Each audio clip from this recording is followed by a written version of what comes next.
चलिए आज एक बहुत ही दिलचस्प चीज के बारे में बात करते हैं। कुछ ऐसे खास दस्तावेज जो आज की तारीख में हमारे व्यापार और लेन देन को मुमकिन बनाते हैं।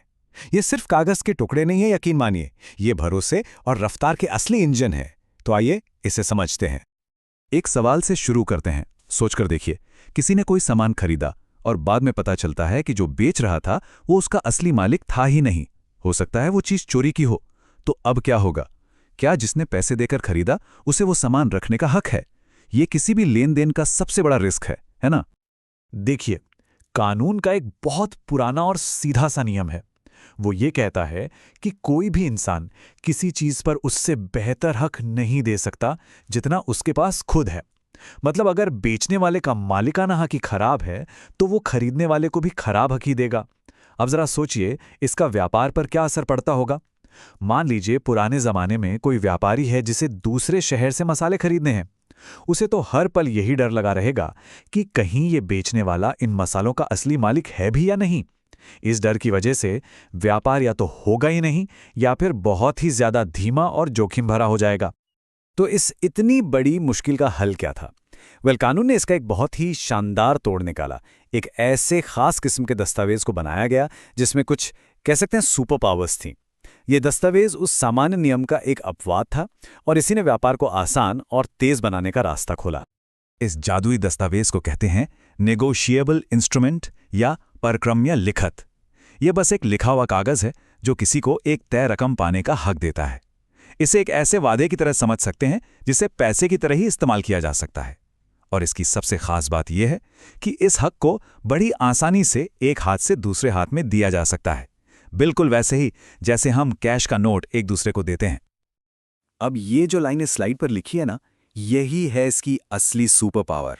इसका मतलब यह है कि अगर किसी ने ये दस्तावेज अच्छी नीयत से और इसके बदले में कुछ कीमत चुकाकर लिया है तो उसे उस पर पूरा और पक्का हक मिल जाता है।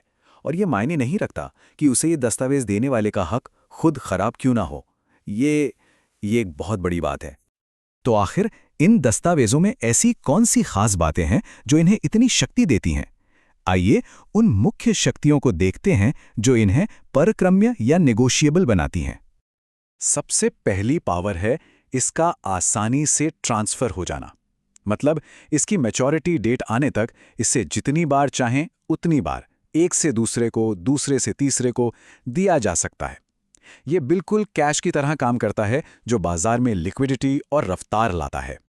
और अब आती है दूसरी और सच कहूं तो सबसे जबरदस्त पावर। एक खास किस्म का धारक अगर उसके पास ये इंस्ट्रूमेंट आता है तो उसका हक पूरी तरह से साफ और पक्का हो जाता है, भले ही उसे देने वाले के हक में कोई भी गड़बड़ क्यों न रही हो। ये एक तरह का कानूनी सुरक्षा कवच है। तो ये विशेष धारक है कौन? हमारी इस कहानी का हीरो कौन है?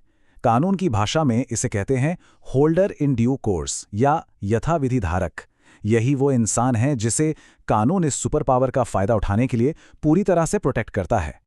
कोई भी होल्डर इन ड्यू कोर्स तब बनता है जब वो 3 शर्तें पूरी करता है। पहली, उसने इंस्ट्रूमेंट के बदले में कुछ कीमत चुकाई हो, मतलब वो मुफ्त में ना मिला हो।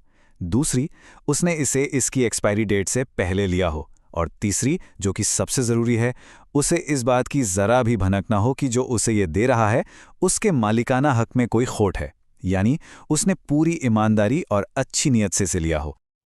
अच्छा, अब सोचिए, ये पूरा सिस्टम भरोसे पर चलता है और इस भरोसे को बनाए रखने के लिए कानून कुछ बातें पहले से ही मानकर चलता है। इन्हें हम कानूनी धारणाएं या प्रिजम्पशंस कहते हैं। ये वो अनकहे नियम हैं जो विश्वास की नींव को मजबूत करते हैं। जरा इस टेबल पर नजर डालिए। कानून पहले से ही मान लेता है कि हर नेगोशिएबल इंस्ट्रूमेंट किसी कीमत के बदले ही बना है, उस पर लिखी तारीख सही है और जिसके पास वो है वही उसका सही धारक है। इससे होता क्या है? होता यह है कि हर लेन देन की जीरो से तहकीकात करने की जरूरत नहीं पड़ती और पूरी प्रक्रिया बहुत तेज हो जाती है। तो अब तक हम एक जनरल आइडिया की बात कर रहे थे, पर असल में इस इंस्ट्रूमेंट परिवार में कौन कौन है? आइए देखते हैं कि किस किस तरह के दस्तावेज इस कैटेगरी में आते हैं। इन्हें मोटे तौर पर 2 तरह से बांटा जा सकता है। एक तो वो जिन्हें कानून खुद नेगोशिएबल इंस्ट्रूमेंट का दर्जा देता है, जैसे कि promissory note, bill of exchange और हमारा सबसे जाना पहचाना चेक। दूसरी तरफ वो दस्तावेज हैं जिन्हें कानून ने नहीं बल्कि व्यापार की दुनिया ने अपनी सहूलियत के हिसाब से वक्त के साथ नेगोशिएबल मान लिया है, जैसे कि डिविडेंड वारंट। हाँ, पर ये याद रखना जरूरी है कि हर कीमती कागज में ये सुपर पावर नहीं होती। जैसे किसी कंपनी का शेयर सर्टिफिकेट या बैंक की फिक्स डिपॉजिट रसीद, ये नेगोशिएबल इंस्ट्रूमेंट नहीं माने जाते। इनके ट्रांसफर के नियम अलग होते हैं। तो इस पूरी चर्चा का निचोड़ क्या है? याद है वो शुरू वाला व्यापारी जो मसाले खरीदने से डर रहा था? नेगोशिएबल इंस्ट्रूमेंट्स की दुनिया में वो व्यापारी बिना किसी डर के व्यापार कर सकता है, क्योंकि कानून उसे और उसके लेन देन को सुरक्षा का एक कवच देता है। यही वो भरोसा है जो कॉमर्स को पंख देता है और किसी भी मॉडर्न इकोनॉमी की रीढ़ की हड्डी बनता है। और आखिर में एक सवाल जो हमें आज के ज़माने से जोड़ता है। आज जब हम सब यूपीआई, इंस्टेंट डिजिटल पेमेंट्स और ब्लॉकचेन की बातें कर रहे हैं, तो क्या इन सदियों पुराने कागजी दस्तावेजों का कोई भविष्य है, या फिर इनके पीछे का जो सिद्धांत है, यानी भरोसे और सुरक्षा का सिद्धांत, वो हमेशा नए डिजिटल रूपों में जिंदा रहेगा? सोचने वाली बात है।